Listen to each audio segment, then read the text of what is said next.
The alarms started before midnight. Sharp, sudden, urgent. Nurse Neriah Solen was already moving when the overhead lights shifted into emergency mode. The department had been drowning for hours. Stretchers lined the hallway. Voices overlapped. Monitors beeped without rhythm. It was one of those nights when mistakes waited quietly behind exhaustion. Room 7 flashed red. Inside lay Marlowe Kest. Middle-aged, restless, breath shallow but stable only minutes earlier. The chart said unstable symptoms. The team said uncertain diagnosis. Neriah checked the monitor, numbers falling. She called for assistance. Before we continue, if stories about hidden injustice and quiet truth matter to you, stay with this narration until the end. Some answers arrive slowly, and sometimes the truth only becomes visible when the whole story is heard. The crash team rushed in. Shoes squeaked, curtains slammed closed. Hands moved fast, but voices stayed controlled. Dr. Kylem Virex entered last, calm, authoritative. Everyone listened when he spoke. What was given? He asked. Neriah listed medications. Clear, precise, practiced. The doctor glanced at the chart. His brow tightened for only a second. Too quick for most to notice. Orders changed rapidly. Prepare another dose, he said. The room grew tighter. Marlowe's breathing slowed. Someone called the time aloud. Someone else started compressions. Machines took over rhythm. Staff rotated positions. Sweat formed under masks. Minutes stretched. Then silence arrived in a way only hospitals understand. The monitor flattened. A long sound filled the room. No one moved immediately. Dr. Virex stepped back first. Time of death, he said quietly. The words felt heavier than the machines. Neriah stared at the medication tray. Something felt wrong. Not the chaos. She was used to chaos. Something deeper. Something she could not yet name. An hour later, she was called into a small office. Not a conversation room. Not a staff lounge. An administrative office. That was the first sign. 2 supervisors sat inside, faces neutral. Too neutral. Dr. Virex stood by the window. No one offered coffee. No one offered reassurance. One supervisor slid a document toward her. We need to review the medication sequence, she said. Neriah nodded slowly. She explained each step, each dosage, each confirmation. Her voice stayed steady. Years of training lived inside her. But then the supervisor asked, Did you administer drug C before receiving the updated order? Neriah blinked. No, she said. The supervisor exchanged a look with Dr. Virex. The doctor's eyes did not meet hers. Instead, he said quietly, The chart suggests otherwise. The room grew colder. By morning, rumors moved faster than facts. Staff whispered near supply carts. Conversations stopped when Neriah entered. She noticed a printed incident report waiting in her locker. The words felt unreal. Possible negligence. Medication administration error. Pending investigation. Her badge access was temporarily restricted. She was asked to leave the clinical floor. No goodbye. No support meeting. Just silence. She walked through the exit doors while the morning sun rose over the hospital parking lot. It felt wrong to leave while patients still needed care, but the system had already begun rewriting her role. By evening, a local news outlet reported, Hospital investigates nurse after patient death linked to medication error. Her name was included. No investigation had finished. No conclusions confirmed. But the narrative had already started. Messages flooded her phone. Some supportive, many uncertain, a few cruel. She turned the device off. The silence felt safer. Her apartment felt smaller that night, uniform still folded on the chair, shoes still by the door. She sat at the kitchen table and replayed the shift. Every movement, every instruction, every moment with Dr. Virex. One memory stood out. A brief conversation near the medication station. He had spoken quickly, quietly, something about adjusting treatment priority. She could not remember the exact words, and that frightened her more than anything. 2 days later, she attended her first formal hearing. 3 administrators, 1 legal advisor. Dr. Virex joined remotely. They played audio from the ward, partial recordings, fragmented. Some staff statements suggested confusion during the shift. One claimed Neriah seemed overwhelmed. Another said she followed orders carefully. The statements conflicted, but the preliminary report leaned heavily in one direction: negligence. The word hovered in the room like a verdict already decided. After the hearing, a quiet woman approached her in the hallway. "I'm Lauren Fay," she said. "Quality assurance." Her voice held uncertainty. I signed the initial report," Lauren admitted, "but something feels incomplete." Neriah studied her face. "Then look again," she said. Lauren nodded slowly and walked away. That night, Lauren reviewed the medication logs again. Timestamps did not align perfectly. An order appeared updated after administration, but the system showed manual override entries, subtle, easy to miss. She paused the video recording, replayed the moment when Dr. Virex approached the medication station. He spoke quietly. His hand hovered near the chart. The timestamp flickered. Lauren leaned back. Something was wrong. Not simple wrong, complicated wrong. The email arrived at 6:12 a.m. Short, formal, final in tone, pending investigation. Nurse Neriah Solen is placed on administrative suspension, effective immediately. No return date, no clinical access, no patient contact. She read it twice, then again. The words felt unreal, like they belonged to someone else.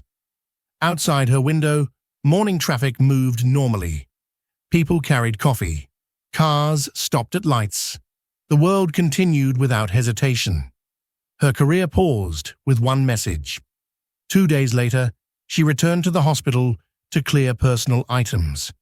Security met her at the entrance. They were polite, quiet, professional. Still, the escort felt heavy. Staff looked away as she walked through the corridor. Some whispered, some stared too long. A few offered quick nods filled with confusion. Her locker contained a folded spare uniform, a photo of a patient who once thanked her, in a worn notebook where she wrote reminders to drink water during long shifts. Small things, normal things, things that did not look like negligence. By afternoon, the story expanded. A larger news outlet ran a headline: "Medication error raises questions about emergency room safety." Her photo appeared beside the article, taken from an old staff recognition post. A smiling face now framed beside accusations. Online comments moved fast. Some defended her, others decided guilt before facts existed. She closed the browser, but the words stayed in her mind. Her older brother called that evening. His voice carried concern, more than doubt. "What really happened?" he asked. "I followed the chart," she said quietly. "And the doctor?" She paused. "He changed instructions," she said. "Fast, during chaos." Silence filled the line. "Then why is everyone blaming you?" he asked. She did not have an answer. Meanwhile, Lauren Fay continued reviewing internal footage. The more she watched, the less certain she felt about the official timeline. Nurses moved quickly that night. Orders changed often. Communication overlapped. She replayed the moment when Dr. Virex approached Neriah. He spoke quietly, too quietly for microphones to capture clearly. The doctor pointed toward the chart. Neriah nodded. Moments later, medication was prepared, but the electronic order update appeared minutes afterward. Not before, after. Lauren leaned closer to the screen. Her chest tightened. Administration held a private meeting with emergency staff. They spoke about reputation, public trust, media pressure. Here they encouraged consistent communication. "Stick to documented facts," one administrator said. A junior nurse raised a hand. "What if we remember something differently now?" she asked. The room grew quiet. The administrator smiled politely. "Follow the official timeline," he replied. The conversation ended there. That same junior nurse, Taryn Voss, went home uneasy. She had given a statement saying Neriah seemed overwhelmed, but now she remembered something else. She remembered Dr. Virex speaking urgently near the medication cart. She remembered Neriah asking for confirmation. She remembered nodding herself when she heard the doctor approve the change. Had she forgotten to mention that? Or had she been afraid to contradict the senior physician? The doubt stayed with her all night. Days passed slowly. Her routine vanished. No alarms, no charts, no patient conversations, only waiting. She began writing everything she remembered about the shift, minute by minute, conversation by conversation. One memory returned repeatedly. Dr. Virex's voice saying, "Adjust the protocol, we don't have time." She wrote the sentence again and again, afraid she might forget, afraid memory would fade before truth surfaced. The hospital scheduled another review session. This one felt colder, more legal. They presented updated charts, showing the medication appeared incorrectly administered. They did not mention the delayed order entry. They did not mention the manual override logs Lauren had discovered. Neriah spoke calmly. She described the verbal instruction. The administrators exchanged looks. No one wrote something down. Another cleared his throat. "We will review all information," he said, but his tone sounded already decided. Late that night, Lauren accessed deeper system records. Administrative privileges allowed her to see edit histories. One entry stood out. A medication order modified under Dr. Virex's credentials. Time stamp, 2 minutes after administration. The system showed the change came from a workstation inside room 7. Her hands trembled slightly. This was not a simple mistake. This was a rewritten sequence. And if true, the official story was incomplete. Lauren sat alone in the dim office. She realized something important. If she brought this forward, she would challenge hospital leadership. She could risk her career. But if she stayed silent, an innocent nurse might carry permanent blame. She stared at the glowing screen. The cursor blinked slowly, waiting. Neriah grows more isolated. Witnesses begin to doubt their own memories, and the investigator uncovers the first piece of evidence that challenges the official narrative. But the hospital is not ready to hear it. The message arrived without a name. Just a short line from an unknown number. "You were not alone that night." Neriah stared at the screen. Her first instinct was fear. Her second was hope. She did not reply immediately. Instead, she reread the words, over and over. Each time they felt heavier. Finally, she typed, "Who is this?" The answer came minutes later. Someone who remembers more than they said. Across town, this Taryn Voss sat at her kitchen table. Her untouched dinner had grown cold. The hospital meeting still echoed in her mind. Stick to the official timeline. The phrase had sounded like guidance. It had also sounded like a warning. She replayed the shift in her memory. Dr. Virex speaking urgently, Neriah asking for confirmation. Her own nod. She opened her phone again. "I saw the doctor change the plan," she typed to Neriah. Her hands trembled as she pressed send. They met in a quiet cafe 2 days later. No uniforms, no hospital badges. Just two exhausted professionals trying to understand what had happened. Taryn's eyes filled with regret. "I should have said more," she whispered. "You still can," Neriah replied gently. Taryn shook her head, and they made it clear the hospital needs consistency right now. The words carried fear, real fear. Neriah nodded slowly. She understood.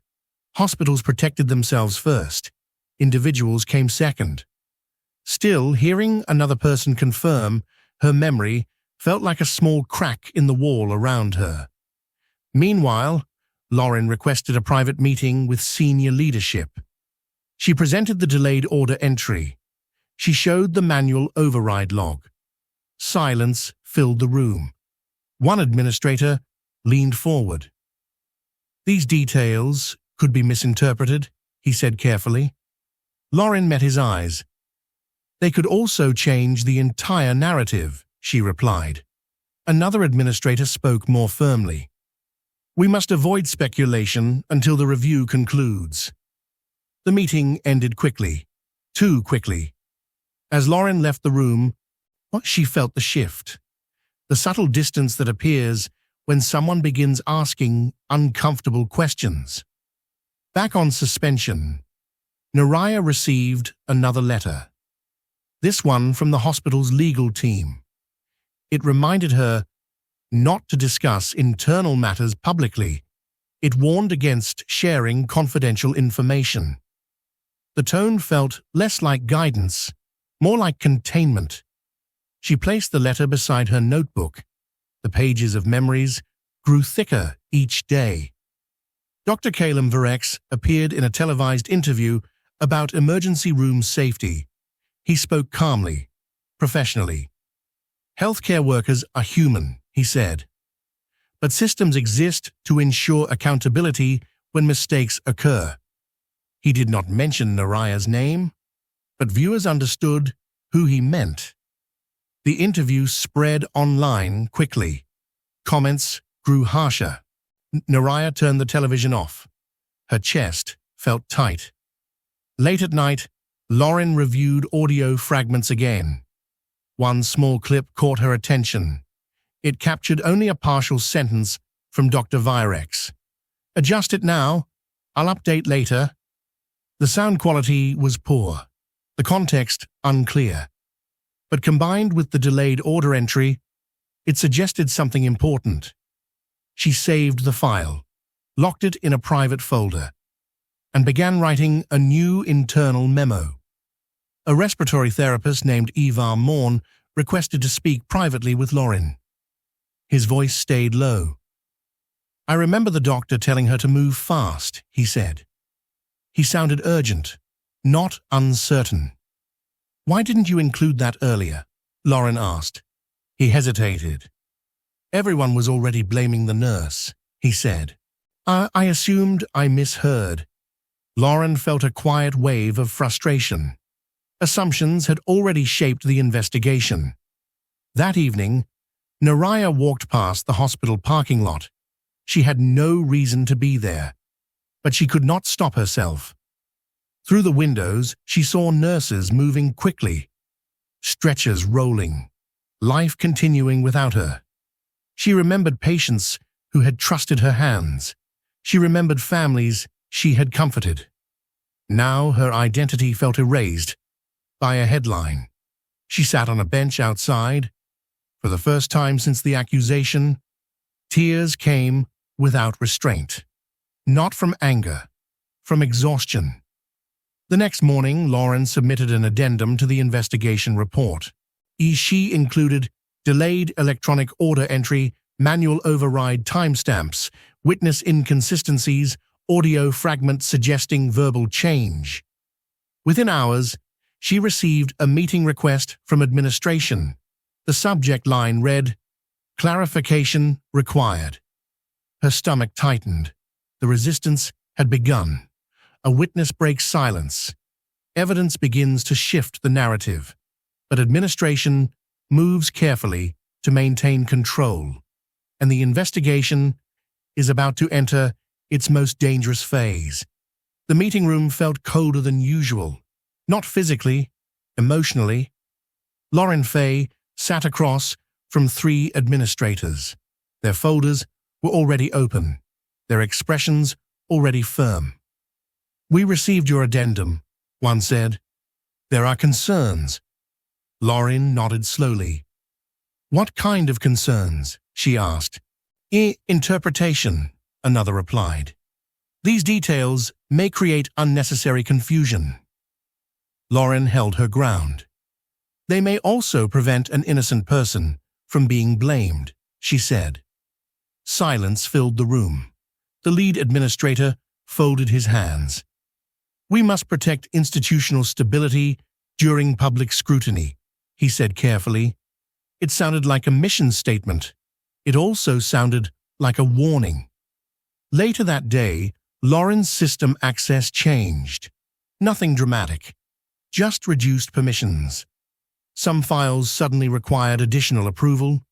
No one explained the change, but the message was clear. Slow down. Back at her apartment, Neriah received an unexpected call from hospital legal counsel. The lawyer spoke politely.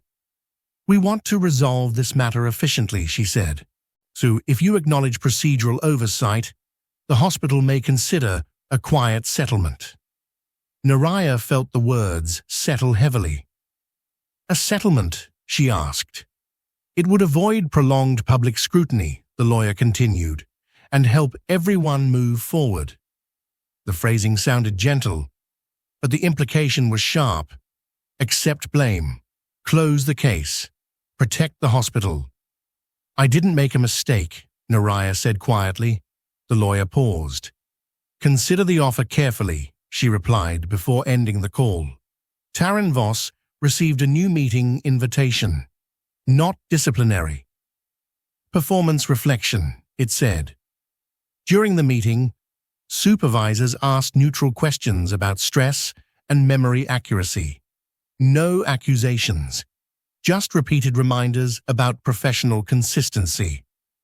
Taryn left feeling uneasy, for her updated statement suddenly felt heavier to carry. Dr. Calum Virex walked through the hospital corridors with the same calm authority. He continued leading shifts. He attended leadership meetings. He spoke about patient safety initiatives. No one publicly questioned him, but whispers had begun. Small ones, careful ones. Questions about timeline discrepancies. Questions about chart edits. Questions that disappeared when senior staff entered the room. Late one evening, Lauren reviewed workstation login histories. One pattern stood out. During the resuscitation, multiple chart updates came from a mobile terminal assigned to Dr. Virex. One update changed medication protocol wording.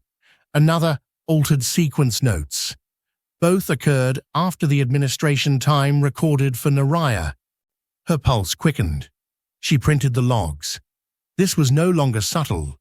This was structural. Neriah's savings began to thin.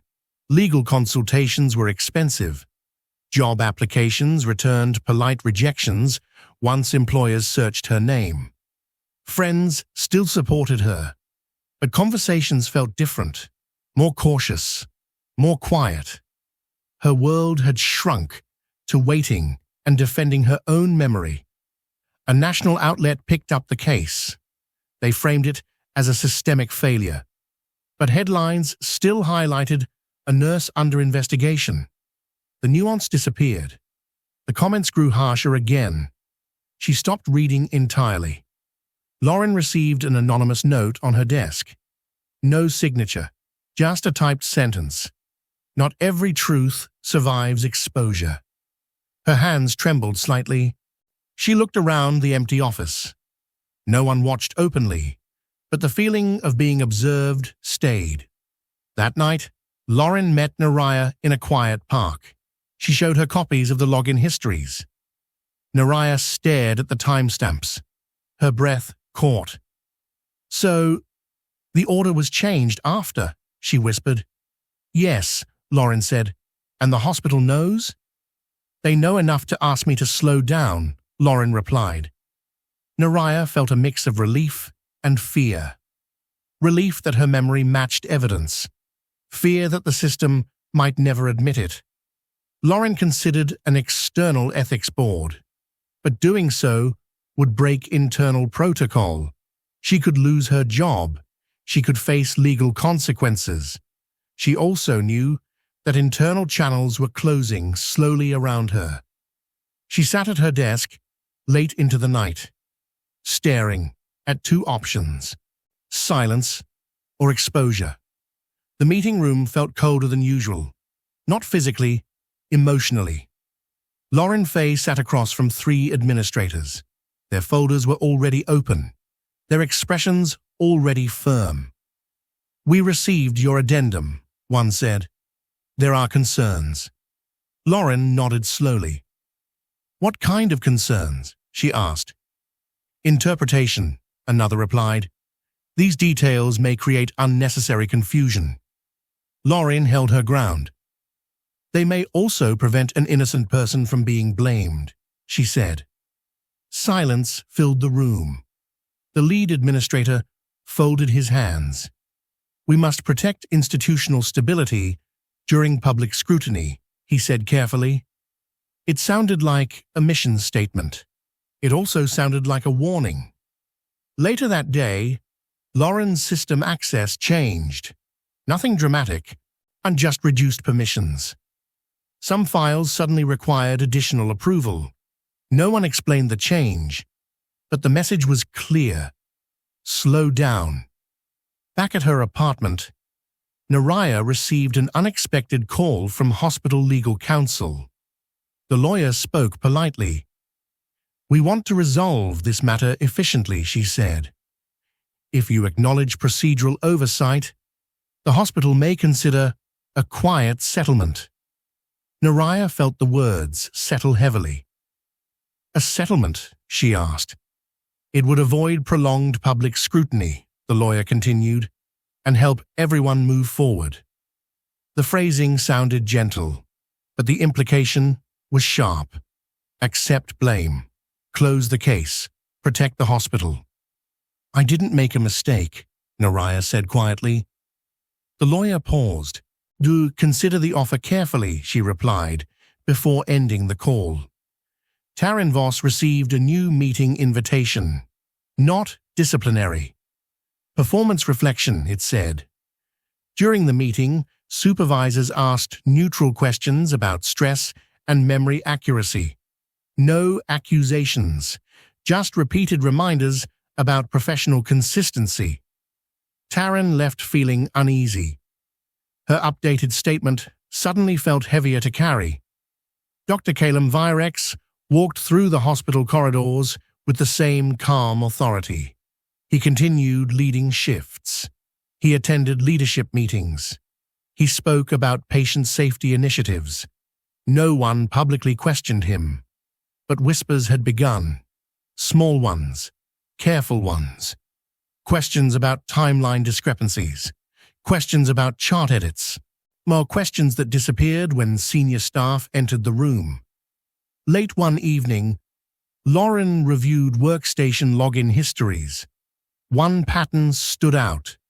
During the resuscitation, multiple chart updates came from a mobile terminal assigned to Dr. Virex. One update changed medication protocol wording. Another altered sequence notes. Both occurred after the administration time recorded for Neriah. Her pulse quickened. She printed the logs. This was no longer subtle. This was structural. Neriah's savings began to thin. Legal consultations were expensive. Job applications returned polite rejections once employers searched her name. Friends still supported her, but conversations felt different, more cautious, more quiet. Her world had shrunk to waiting and defending her own memory. A national outlet picked up the case. They framed it as a systemic failure, but headlines still highlighted a nurse under investigation. The nuance disappeared. The comments grew harsher again. She stopped reading entirely. Lauren received an anonymous note on her desk. No signature, just a typed sentence. Not every truth survives exposure. Her hands trembled slightly. She looked around the empty office. No one watched openly, but the feeling of being observed stayed. That night, Lauren met Neriah in a quiet park. She showed her copies of the login histories. Neriah stared at the timestamps. Her breath caught. So, the order was changed after, she whispered. Yes, Lauren said. And the hospital knows? They know enough to ask me to slow down, Lauren replied. Neriah felt a mix of relief and fear. Relief that her memory matched evidence. Fear that the system might never admit it. Lauren considered an external ethics board, but doing so would break internal protocol. She could lose her job. She could face legal consequences. She also knew that internal channels were closing slowly around her. She sat at her desk, late into the night, staring at two options: silence or exposure. The envelope arrived without warning. No hospital logo, no return address, just Neriah's name printed in small black letters. She opened it slowly at her kitchen table. Inside was a formal notice: termination pending final review. Her hands froze. Her suspension had at least left a door open. Termination felt like a wall closing permanently. She read the letter again. The words blurred. Her breath grew shallow. For a long time, she simply sat there, staring at the paper that tried to erase 15 years of service. She called Lauren immediately. Her voice sounded thin. "They're ending it," she said quietly. Lauren listened in silence. "This is pressure," she replied. "They want you to give up before evidence surfaces." Neriah swallowed hard. "I don't know if I can keep fighting," she admitted. The words felt like defeat leaving her mouth. But they were honest. Exhaustion had finally reached her bones. That same afternoon, Lauren drafted a confidential submission to the Regional Medical Ethics Board. She attached login histories, timestamp discrepancies, witness updates, audio fragments. Her finger hovered over the send button, and she knew the consequences. Once external reviewers became involved, the hospital would know she crossed internal lines. Her career could fracture overnight. She closed her eyes, then she pressed send. Taryn Voss requested another formal statement. This time, she spoke clearly. She described Dr. Virex giving urgent verbal approval to adjust medication protocol. She admitted fear influenced her first statement. Her voice trembled, but she did not stop. When she finished, the investigator recording the session looked visibly unsettled.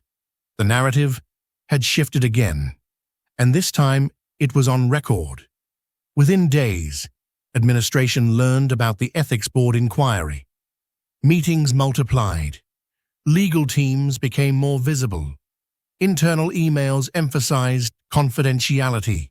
His staff were reminded not to discuss the investigation externally.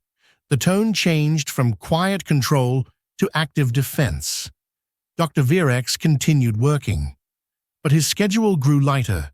Some shifts reassigned quietly. No public explanation. Despite new evidence, Neriah felt weaker. Termination threatened her license review. Bills piled higher. One evening, she sat alone in the dark living room. No television, no phone, only silence pressing against her thoughts. She wondered if accepting the settlement months ago would have been easier. She wondered if truth was worth this level of personal loss. Her notebook sat on the table, pages filled with memories from the shift. She touched the cover gently, a reminder that her story still existed, even if no one else wanted to hear it. Lauren received confirmation 3 days later. The board would conduct an independent review. They requested full access to internal records. They asked to interview key witnesses. They scheduled a preliminary hearing. For the first time, an authority outside the hospital would examine the case without internal pressure. Relief mixed with dread. The truth was moving into open light, and exposure always carried risk. Dr. Verex requested a confidential meeting with administration. His voice remained calm, but those present noticed tension beneath it.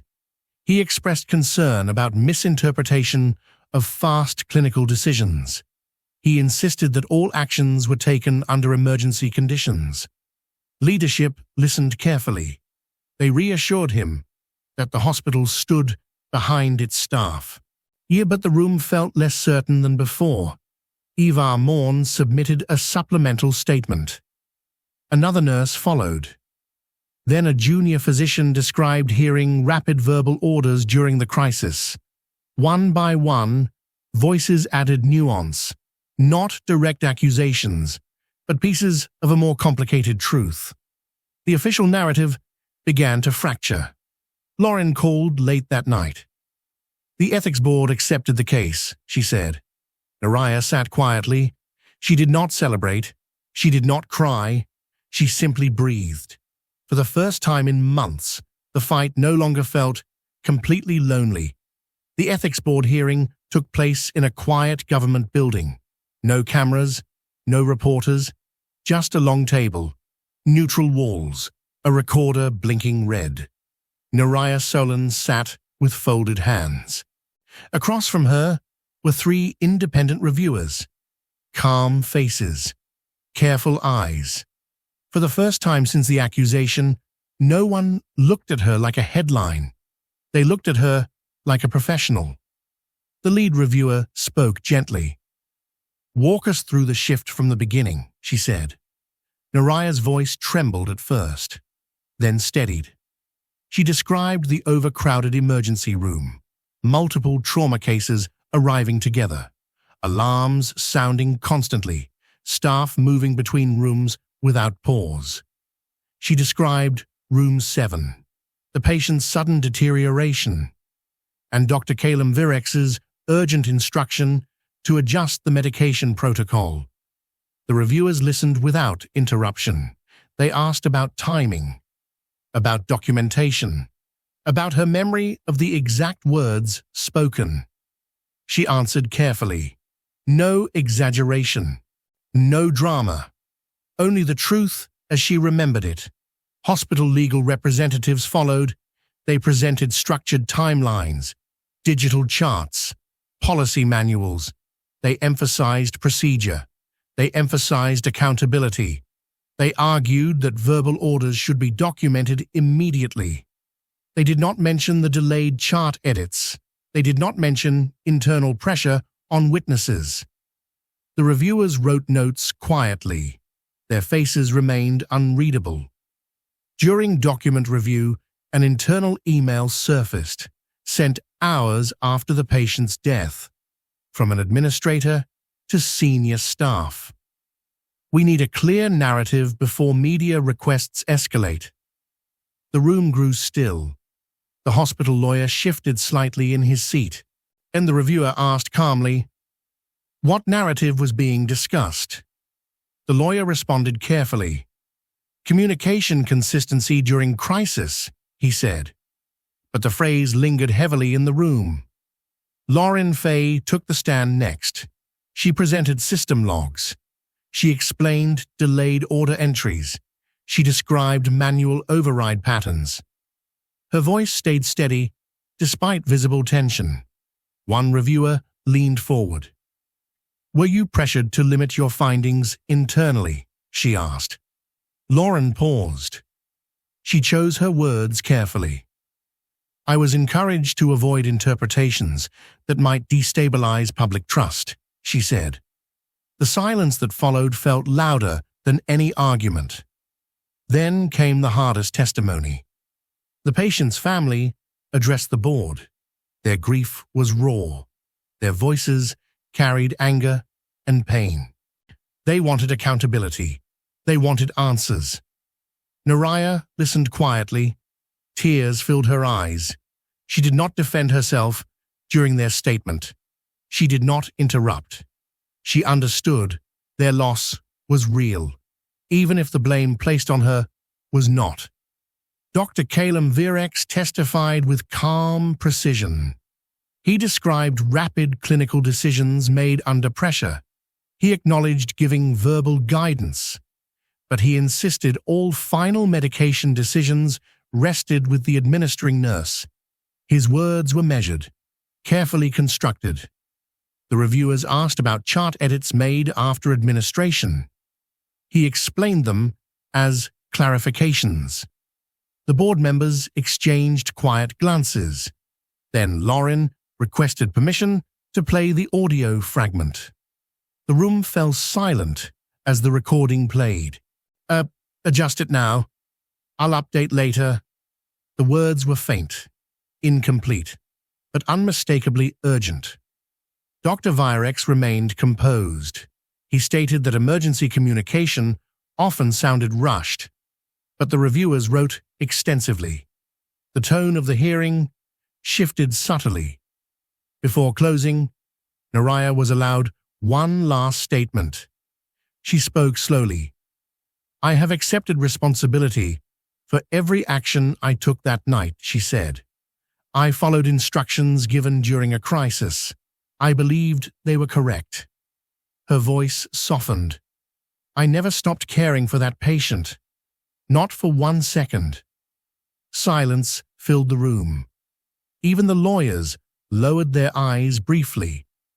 The board ended the session without revealing conclusions.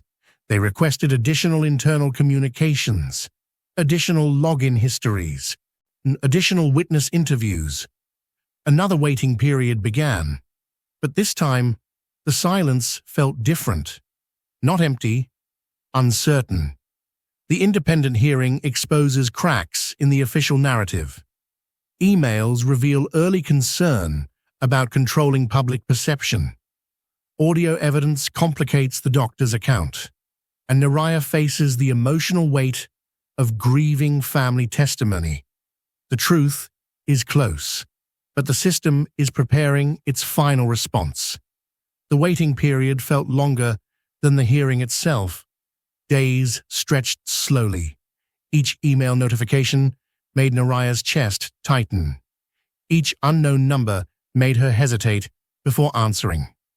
Silence can feel louder than accusations, and now the silence carried possibility. Lauren received a secure message from the ethics board. They had completed deeper server retrieval. One file stood out. A draft incident summary created 12 hours after the patient's death. It listed contributing factors, not a single individual. It mentioned severe understaffing, simultaneous emergencies, rapid verbal treatment adjustments, documentation delays due to crisis conditions. The phrase "system strain" appeared 3 times, but the document had never been released. Instead, a revised version was published later. The revised report focused heavily on a single nurse's actions. Lauren stared at both files side by side. The difference felt intentional. Inside the hospital, tension grew. Some senior nurses began quietly supporting Neriah. They had seen similar pressure before, not identical cases, but familiar patterns. In junior staff whispered about chart edits and rushed decisions. The certainty that once surrounded the official story began to crumble. Even administrators spoke more cautiously in meetings. Dr. Calum Virex noticed the shift immediately. More oversight during rounds, more documentation reviews, fewer leadership invitations. He remained calm publicly. But colleagues noticed longer pauses before he answered questions. He requested access to his legal counsel more frequently. He knew the investigation had moved beyond internal control. The ethics board uncovered an internal email chain between administrators. One message read, "We must present a clear accountability figure to stabilize public confidence." Another responded, "Focus on procedural deviation. Avoid systemic language." The board requested explanation from hospital leadership. Their written response emphasized communication efficiency during crisis, but the wording felt defensive, even to those who had once trusted it. One evening, Neriah opened her apartment door to find a former supervisor waiting. Sarah Dallin, retired charge nurse. She carried no documents, only quiet honesty. "I've been thinking about that night," Sarah said. "I remember the doctor pushing for speed, more than usual." She hesitated. "I stayed silent because I thought the hospital knew best." Her eyes filled with regret. "I'm ready to speak now." For Neriah, the moment felt surreal. Another voice choosing truth, even when it arrived late. A follow-up hearing was scheduled. This time, the atmosphere felt different. Less defensive, more investigative. Reviewers presented the original draft incident summary. They asked hospital leadership why it was replaced. Administrators described refinement for clarity, but the explanation felt thin. They presented internal emails. They asked about narrative framing. The room grew heavy. Dr. Virex testified again. He remained composed. But new questions challenged his earlier certainty. Why were chart edits entered after medication administration? Why were verbal instructions not documented immediately? Why did early drafts emphasize systemic factors? His answers grew more careful, more cautious. The image of complete authority began to crack. Despite progress, Neriah felt exhausted. Clearing her name did not restore lost months. It did not erase public perception. She questioned whether victory would feel empty. She questioned whether she could ever walk into an emergency room again without hearing accusations in her mind. Truth and healing are not the same. She was beginning to understand that difference. Late one night, Lauren discovered a rarely accessed backup recording. A hallway microphone captured a brief exchange between Dr. Virex and another physician immediately after the crisis. "We had to move fast. Chart it later." She followed my call. The audio was faint, but the meaning felt clear. It was the closest thing to direct confirmation yet. Lauren sent the file securely to the ethics board. She leaned back in her chair. The collapse of certainty was complete. Hidden documents expose early systemic blame. Internal emails reveal narrative control. The witnesses who once stayed silent begin speaking openly. And new audio evidence brings the investigation closer to undeniable truth. The final judgment approaches. But justice may not look the way anyone expects. The decision arrived without ceremony. No dramatic announcement, no press conference. Just a formal document uploaded to a secure portal. Lauren opened it first. She read every word slowly, twice. Then she closed her eyes. The ethics board acknowledged multiple failures. Systemic strain, inadequate staffing, delayed documentation under crisis conditions, ambiguous verbal orders. They concluded that sole responsibility could not be assigned to Nurse Neriah Solen. Her actions, they stated, were consistent with instructions given during an emergency. The finding mattered. It mattered deeply, but it stopped short of full exoneration. The language was careful, balanced, political. Regarding Dr. Calum Virex, the board cited documentation irregularities. They recommended additional training. Policy review. No formal disciplinary action. No suspension. No public accountability. The recommendation was internal, contained, controlled. Lauren felt the weight of it settle in her chest. Within hours, the hospital released a statement. They acknowledged the ethics board's findings. They emphasized commitment to patient safety. They announced upcoming policy improvements. They did not apologize. They did not name Neriah. They did not admit narrative manipulation. The statement ended with reassurance and silence. Neriah read the report alone. She sat at the same kitchen table where she had opened the termination letter months earlier. Her hands did not shake this time. She felt numb. She was no longer officially negligent, but she was also not restored. Her termination remained unresolved. Her reputation remained damaged. The truth had surfaced, but not loudly enough to undo the harm.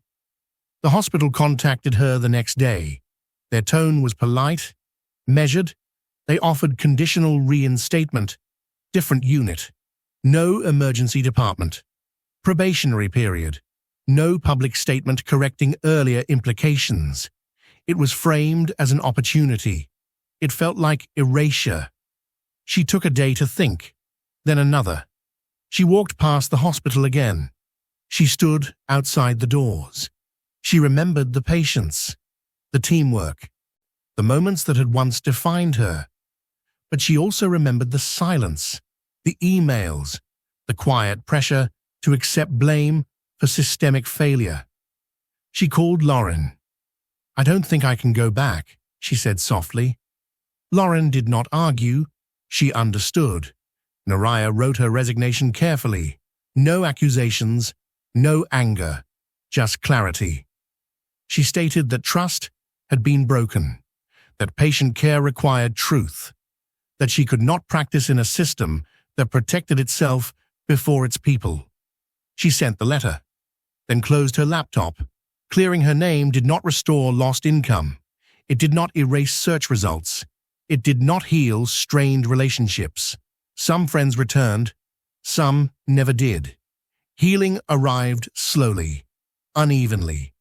Truth is not a reset button. It is only a beginning. Lauren's role changed quietly. She was reassigned. Her influence reduced. No official punishment, just distance. She accepted it. She had done what she believed was right. That mattered more than titles. The patient's family received a private explanation, not an apology, but a fuller truth. They did not forgive the system, but they no longer blamed Neriah. Their grief remained, but it shifted direction. That mattered to her more than any public statement. Months later, Neriah began working in a smaller clinic. Fewer emergencies, more time, more honesty. One evening, as she locked up, she paused. She realized something painful. The system did not collapse. It adapted. It absorbed the truth just enough to survive. Justice came. But it came quietly. Neriah is no longer blamed, but she is not restored. The truth is acknowledged, but not fully owned, and the system remains standing. The shift she never left is finally over, but its shadow remains. 6 months passed quietly. No headlines, no follow-up stories. The world had moved on. But for Neriah Solen, time felt different, slower, more deliberate.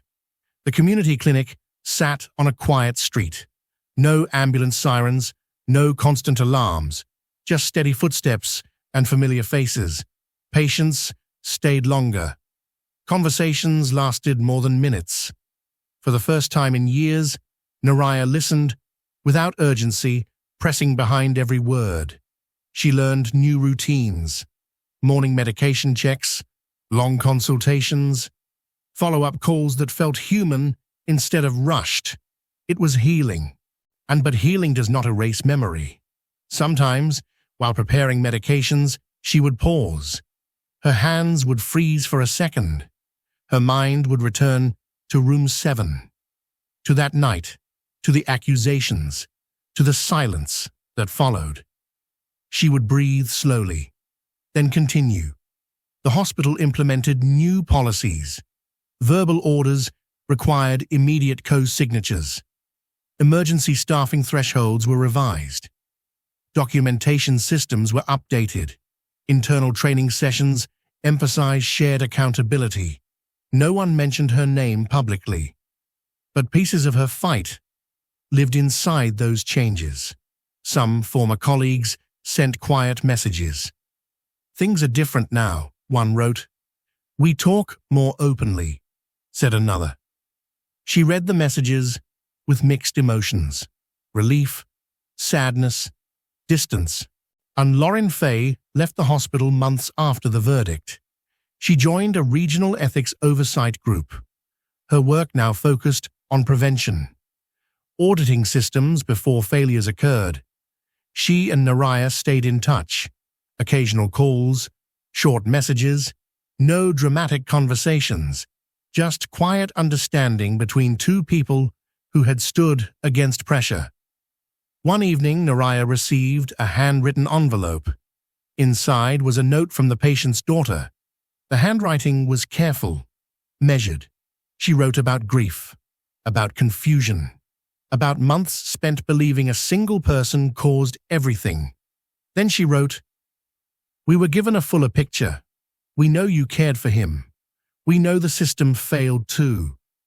No grand forgiveness, no emotional closure, just acknowledgement and gratitude for her honesty during the hearing." Neriah read the letter 3 times, then placed it gently inside her notebook, the same notebook she had carried through the darkest months. One rainy afternoon, she walked past the hospital again. She did not go inside.